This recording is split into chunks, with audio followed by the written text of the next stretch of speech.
हाँ तो साथियों, जैसा कि आप लोग जान रहे हैं कि हम लोग सेंटअप एग्जाम जो आप लोग का स्टार्ट होने वाला है उसके लिए हम लोग तैयारी कर रहे हैं, जिसमें हम लोग सभी सब्जेक्ट जैसे कि गणित, विज्ञान, सामाजिक विज्ञान, हिंदी, इंग्लिश, सभी का उन प्रश्नों को हम लोग देख रहे हैं जो आपके सेंटअप एग्जाम में डायरेक्ट टकराने वाले हैं। तो इस वीडियो में हम लोग सामाजिक विज्ञान का यह पार्ट नंबर 2 है। पार्ट 1 में हमने क्या किया था कि 1 से लेकर 50 तक प्रश्नों को देखा था। तो इसमें हम लोग 51 से लेकर 80 तक के प्रश्नों को देखेंगे जो आपके सेंटअप एग्जाम में टकराने के जिसके पूरे पूरे चांसेस है। तो हम लोग बिना समय को गवाए हुए पहले प्रश्न की ओर बढ़ते हैं। और आप लोग पहला वीडियो जो है इसका वो उसका लिंक डिस्क्रिप्शन बॉक्स में है, तो वहाँ से जाकर आप लोग देख लीजिएगा। तो पहले नंबर प्रश्न यानी कि प्रश्न नंबर 51 की ओर बढ़ते हैं। तो 51 नंबर प्रश्न देखिए क्या कर रहा है। सामाजिक विज्ञान का 51 नंबर प्रश्न कर रहा है कि कितनी जनसंख्या पर ग्राम पंचायत का गठन किया जाता है। मान लीजिए कि हमारे आपके यहाँ भी कोई होगा ना पंचायत, तो उस पंचायत का गठन कब होता है? तो याद रखिए कि कम से कम 5000 जनसंख्या चाहिए। कितना चाहिए? 5000। तो right answer option number A हो जाएगा। प्रश्न नंबर 52 आपके सामने इस प्रकार से है, कह रहा है क्या 1975 के आपातकाल की घोषणा किसने की? तो 1975 में जो आपातकाल लगा था उसकी घोषणा किसने किया था? तो याद रखिएगा कि उस समय इंदिरा गांधी जी थी और उन्होंने क्या किया था कि आपातकाल की घोषणा किया था। और इंदिरा गांधी कौन सी पार्टी थी? तो भारतीय राष्ट्रीय कांग्रेस। तो इसका right answer option number B हो जाएगा। प्रश्न नंबर 53 की ओर बढ़ते हैं। तो 53 है कि पूरे जिले का प्रशासन कौन करता है? तो ये तो आप लोग जानते ही है। आप लोग आपसे पूछा जाता है कि आप क्या बनना चाहते हो, तो आप कहते हैं कि डीएम, कलेक्टर, आईएएस बनना चाहते हैं। तो वही तो जिले पर प्रशासन करते हैं, यानी कि जिला दंडाधिकारी हो जाएगा, यानी कि डीएम हो जाएगा। प्रश्न नंबर 54 की ओर बढ़ते हैं। तो 54 नंबर प्रश्न है आपके सामने कि नेपाल में लोकतंत्र वापसी के लिए कब आंदोलन हुआ? तो लोकतंत्र में जो है वह उसको जो लोकतंत्र की वापसी के लिए कब आंदोलन हुआ था? तो 2006 में हुआ था। प्रश्न नंबर 55 आपके सामने इस प्रकार से है कि जल आपूर्ति के निजीकरण के विरुद्ध कहाँ संघर्ष हुआ था? तो ये प्रश्न आपको सामाजिक विज्ञान के हर एक सेट में मिल ही जाता है, क्योंकि अब इतना बार पूछा जाने वाला प्रश्न है, बहुत ही ज़्यादा इंपॉर्टेंट है। तो इसको तो आप लोग याद ही कर लीजिएगा कि जल आपूर्ति का निजीकरण कहाँ कहाँ विरोध हुआ था? तो याद रखिएगा कि बोलबिया में। कहाँ पर हुआ था? बोलबिया में। तो right answer option number B हो जाएगा। प्रश्न नंबर 56 आपके सामने इस प्रकार से है कि व्हिग और टोरी नामक राजनीतिक दलों का संबंध किस देश से है? तो आप लोग जानते हैं कि जो इंग्लैंड है वहां पर क्या है कि एक लेबर पार्टी है। तो लेबर पार्टी में ही क्या है कि व्हिग और टोरी जैसे नामक से उसको कहा जाता है। तो इसका राइट आंसर हो जाएगा कि ब्रिटेन। क्या हो जाएगा? ब्रिटेन हो जाएगा। प्रश्न नंबर 57 की ओर बढ़ते हैं। तो 57 नंबर प्रश्न देखिए क्या कह रहा है क्या कि इंग्लैंड में महिलाओं को वोट देने का अधिकार कब प्राप्त हुआ? तो जो इंग्लैंड है ना वहाँ पर महिलाओं को वोट देने का अधिकार कब प्राप्त हुआ है? तो वहाँ पर महिलाएं क्या करने लगी कि आंदोलन कि हमें भी वोट देने का अधिकार हो। तो इसके लिए याद रखिएगा कि 1928 में मिला था। कब मिला था? 1928 में मिला था। प्रश्न नंबर 58 आपके सामने इस प्रकार से है कि इनमें से क्या संघात्मक शासन व्यवस्था की विशेषता है? तो जो संघात्मक शासन व्यवस्था होता है उसकी विशेषता क्या होता है कि पहला, वहाँ जो होता है वह दोहरी सरकार होता है, मतलब एक केंद्र में भी सरकार होगा, दूसरा राज्य में भी सरकार होगा। स्वतंत्र न्यायपालिका होगा, मतलब कि सरकार का जो है ना वह न्यायपालिका पर कोई भी दबाव नहीं होगा। और संविधान की क्या होगा? सर्वोच्चता होगा, यानी कि ए, बी और सी तीनों के तीनों क्या है? सही है। तो इसका right answer option number D हो जाएगा। प्रश्न नंबर 59 आपके सामने इस प्रकार से दिया हुआ है कि पटना नगर निगम में कितने वार्ड है? तो जो पटना नगर निगम है आपको याद होगा, तो मैंने बताया था कि अपने बिहार में कुल कितने नगर निगम है? तो 19 नगर निगम है। कितने हैं? 19। उसमें से सबसे बड़ा नगर निगम पटना है और उसमें कितने वार्ड है? तो याद रखिए कि 75 वार्ड है। कितने वार्ड है? 75 वार्ड है। प्रश्न नंबर 60 की ओर बढ़ते हैं। तो 60 नंबर है क्या कि भारतीय जनता पार्टी यानी कि बीजेपी का कह रहा है कि स्थापना किनकी अध्यक्षता में हुआ था। तो जब बीजेपी की स्थापना हुआ था तो याद रखिएगा कि हमारे देश के पूर्व प्रधानमंत्री अटल बिहारी वाजपेयी जी क्या थे, उसके अध्यक्ष थे। तो इसका right answer option number A हो जाएगा। प्रश्न नंबर 61 की ओर बढ़ते हैं। तो 61 नंबर प्रश्न आपके सामने इस प्रकार से है कि राष्ट्रीय विकास परिषद का गठन कब हुआ। राष्ट्रीय विकास परिषद यानी कि एनडीसी का गठन कब हुआ था। तो याद रखिएगा कि योजना आयोग 1952 में बना था, और सॉरी 1950 में, और उसके 2 साल बाद यानी कि 1952 में जो है वह क्या बना था कि एनडीसी, नेशनल डेवलपमेंट काउंसिल। तो इसका राइट आंसर जो हो जाएगा वो ऑप्शन नंबर बी हो जाएगा, राष्ट्रीय विकास परिषद। प्रश्न नंबर 62 की ओर बढ़ते हैं। तो 62 प्रश्न क्या है कि भारत में राष्ट्रीय आय की गणना किस संस्था द्वारा किया जाता है। तो हमारे यहाँ राष्ट्रीय आय की गणना जो है वो याद रखिए कि सीएसओ द्वारा होता है। किसके द्वारा होता है? सीएसओ यानी कि केंद्रीय सांख्यिकी संगठन, सेंट्रल स्टैटिस्टिकल ऑर्गेनाइजेशन के द्वारा होता है। प्रश्न नंबर 63 की ओर बढ़ते हैं। तो 63 नंबर में क्या है कि y = c+i में i क्या है। तो यहाँ i क्या है, तो यह आई याद रखिएगा कि आई स्टैंड फॉर इन्वेस्टमेंट यानी कि निवेश होता है। क्या होता है? निवेश होता है। प्रश्न नंबर 64 की ओर बढ़ते हैं। तो 64 नंबर प्रश्न देखिए क्या कर रहा है कि इनमें से क्या शुद्ध राष्ट्रीय उत्पाद में शामिल नहीं होता है। शुद्ध राष्ट्रीय उत्पाद मतलब क्या हुआ कि एनएनपी, नेट नेशनल प्रोडक्ट, इसमें क्या शामिल नहीं होता है। तो नेट नेशनल प्रोडक्ट्स में याद रखिएगा कि मूल ह्रास शामिल नहीं होता है। तो इसका right answer option number B हो जाएगा। प्रश्न नंबर हम लोग 65 की ओर बढ़ते हैं। तो 65 नंबर प्रश्न देखिए क्या करा है कि खनन को इनमें से किस क्षेत्र में शामिल करते हैं। तो आप लोग पढ़े हैं कि अर्थव्यवस्था में क्या है कि कार्य की प्रकृति के अनुसार हम लोग 5 क्षेत्रों में बांटते हैं। पहले तो 3 ही था, अब 5 हो चुका है। प्राथमिक क्षेत्र, द्वितीय क्षेत्र, तृतीय क्षेत्र, चतुर्थांश क्षेत्र और पंचम क्षेत्र होता है।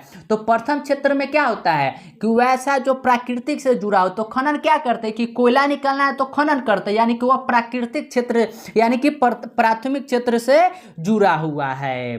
प्रश्न नंबर 66 आपके सामने इस प्रकार से है कि किस अर्थव्यवस्था में लोक कल्याण पर बल दिया जाता है। तो वह कौन सा होता है जिस पर लोक कल्याण पर बल दिया जाता है। तो आप लोग पढ़ते हैं क्या कि समाजवादी अर्थव्यवस्था, क्योंकि समाजवादी अर्थव्यवस्था में क्या होता है कि सरकार जो है ना वो अपने देश के लोगों का विकास पर ज़्यादा ध्यान देता है। तो इसका right answer option number B हो जाएगा।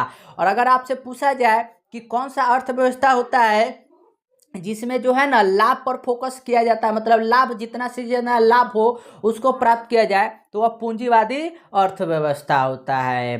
प्रश्न नंबर 67 की ओर बढ़ते हैं। तो 67 नंबर प्रश्न देखिए क्या करा है कि इनमें से क्या पूंजी का पारिश्रमिक होता है। तो जो पूंजी होता है उसका पारिश्रमिक क्या होता है। तो आप खुद सोच के देखिए, जब हम किसी को पैसा देते हैं, पूंजी देते हैं, तो उसके बदले में हम क्या प्राप्त करते हैं, उससे ब्याज प्राप्त करते हैं। बैंक आपको कोई भी पैसा देता है तो उसके बदले में क्या लेता है, ब्याज लेता है। तो इसका right answer option number C हो जाएगा।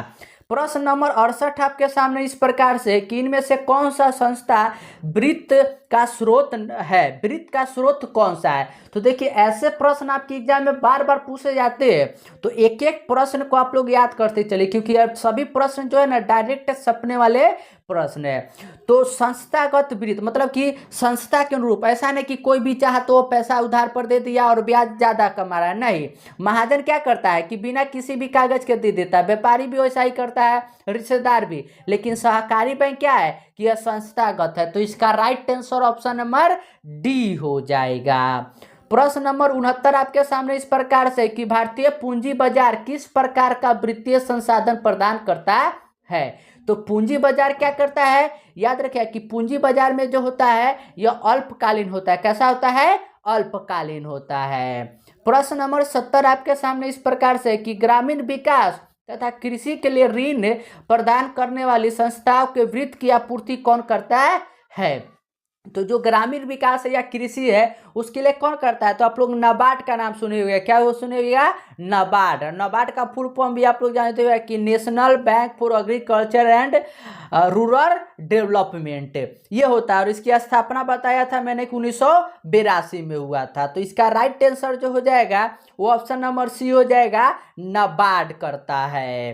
प्रश्न नंबर 71 की ओर बढ़ते हैं। तो 71 नंबर प्रश्न देखिए आपके सामने क्या करा है कि भारत में सहकारिता आंदोलन कब शुरू हुआ। तो अब सहकारिता आंदोलन के बारे में पूछा जा रहा है कि भारत में कब शुरू हुआ था। तो याद रखिएगा कि भारत में जो सहकारिता आंदोलन शुरू हुआ था ये 1904 में हुआ था। कब हुआ था, 1904 में। लेकिन अगर ये प्रश्न पूछा जाए कि सहकारिता नियम कब बना था, तो याद रखिएगा कि वो 1912 में बना था। प्रश्न नंबर 72 आपके सामने इस प्रकार से है कि विकसित देशों के कार्यबल का अधिकांश हिस्सा किस क्षेत्र में कार्यरत होता है। तो कोई भी विकसित देश है जो है ना, जैसे कि अमेरिका हो गया, इंग्लैंड हो गया, फ्रांस हो गया, जर्मनी हो गया, इन सब देशों में कौन सा हिस्सा ज़्यादा रहता है, तो वहाँ सेवा क्षेत्र ज़्यादा रहता है। तो इसका right answer option number C हो जाएगा, सेवा क्षेत्र, जिसको इंग्लिश में हम लोग सर्विस सेक्टर भी कहते हैं। प्रश्न नंबर 73 आपके सामने इस प्रकार से है कि भारत में नई आर्थिक नीति, नई आर्थिक नीति मतलब आप लोग एलपीजी के बारे में सोचने हुएगा, लिबरलाइजेशन, प्राइवेटाइजेशन और ग्लोबलाइजेशन। तो इसके द्वारा क्या होता है कि हमारे देश में जो है सभी को लाइसेंस देने लगता है, सरकारी कंपनी को प्राइवेट कंपनी को बेचने दिया लगता है, हमारे देश के सामान को दूसरे देशों में बेचा जाने लगता है। तो यह हुआ था 1991 में। कब हुआ था, 1991 में हुआ था। प्रश्न नंबर 74 आपके सामने इस प्रकार से दिया हुआ है कि कृषि उत्पादों के प्रमाणन के लिए किन मानक चिन्हों का उपयोग किया जाता है। तो आप लोग जानते हैं कि खाने वाला वस्तु हो गया, सोना चांदी हो गया, या कोई भी और वस्तु होता है उसमें मार्क का उपयोग होता है कि वह सर्टिफाइड है कि नहीं है, मतलब अच्छा है कि नहीं है। तो इसके लिए कोई भी खाना आप लोग खाइए, मतलब कोई भी भोजन वाला पदार्थ देखिएगा तो उस पर क्या लगा रहता है, एक मार्क रहता है। क्या रहता है, एक मार्क। तो इसका right answer option number C B हो जाएगा। और हॉलमार्क याद रखिएगा कि यह सोने पर होता है। किस पर होता है, सोना पर। अगर आपने सोना का दुकान देखा होगा तो वहाँ पर देखिएगा लिखा रहेगा कि हॉलमार्क प्रमाणित। प्रश्न नंबर 75 आपके सामने इस प्रकार से है कि मानव पूंजी का प्रमुख घटक कौन है। तो मानव पूंजी का प्रमुख घटक क्या है, जैसे कि हम और आप लोग हैं तो हमारा घटक क्या है कि अगर हम अच्छे से भोजन प्राप्त कर पाए, स्वच्छ हो, मतलब हमें हमारा जो स्वास्थ्य है हेल्दी है वह हेल्दी रहे, शिक्षा भी हमें प्राप्त होती है। इसका right answer option number D हो जाएगा कि भोजन, स्वास्थ्य और शिक्षा तीनों के तीनों क्या होना चाहिए, रहना चाहिए। प्रश्न नंबर 76 आपके सामने इस प्रकार से है कि जवाहर रोजगार योजना कब शुरू किया गया था। तो जवाहर रोजगार योजना याद रखिएगा कि जब जवाहर रोजगार योजना जो है ना ये अटल बिहारी वाजपेयी की सरकार में शुरू किया गया था। और कब, तो यह 1989 में किया गया था। प्रश्न नंबर 77 जो है वो आपके सामने इस प्रकार से है कि HDI ह्यूमन डेवलपमेंट इंडेक्स मानव विकास सूचकांक कब शुरू हुआ था। तो याद रखिएगा HDI का जो शुरुआत रिपोर्ट जारी करता है वो करता है UNDP। कौन करता है, UNDP, United Nation Development Programme, यह जारी करता है। और कब से जारी करता है, तो याद रखिएगा कि 1990 से। कब से जारी करता है, 1990 से। यह प्रश्न जो है ना आपके आर्थिक विकास से बार बार पूछा जाता है। प्रश्न नंबर 78 आपके सामने में इस प्रकार है कि इनमें से कौन प्राथमिक क्षेत्र की क्रिया नहीं है। अब प्राथमिक क्षेत्र की क्रिया क्या मतलब है कि वहां पर जो है वह प्राकृतिक से जुड़ा हुआ कोई भी चीज का काम नहीं होगा। तो देखिए वानिकी, तो वानिकी में पेड़ पौधा जितना भी है हमें किससे प्राप्त हुआ है, प्राकृतिक है, तो ये तो हो नहीं सकता है। मछली पालन, तो मछली का पालन हम लोग जो प्राकृतिक से नदी मिला है उसी में तो करते, तो ये भी नहीं हो सकता है। पशु पालन कैसे पालन करते, जब प्राकृतिक के जो घास फूस दिया हुआ है उसको चरा कर, तो ये भी नहीं हो सकता है। लेकिन विनिर्माण होता है, ताकि हम क्या करते हैं कि धरती के अंदर से लोहा निकाल लेंगे और लोहा से क्या कर लेंगे कि मच्छरदानी का स्टैंड बना लेंगे। लोहा से जो भी होता है जैसे कि अलमीरा हो गया वो सब बना लेते हैं। तो इसका right answer option number C हो जाएगा। प्रश्न नंबर 79 आपके सामने इस प्रकार से है कि इनमें से क्या आवश्यकताओं के दोहरे संयोग की समस्या को हल करता है। तो दोहरे संयोग की समस्या के कौन हल करता है? तो जब आप लोग अर्थशास्त्र में मुद्रा नामक चैप्टर पढ़ते हो तो उसमें बताया जाता है कि पहले के समय पर क्या था कि हुंडी था। क्या था? हुंडी। पहले के समय में एक वस्तु दीजिए और दूसरा वस्तु लीजिए, इसी को हम लोग कहते हैं आवश्यकता के दोहरा संयोग। तो इसका हल क्या हुआ कि इसका हल हुआ मुद्रा, यानी कि मनी हुआ। तो right answer option number C हो जाएगा।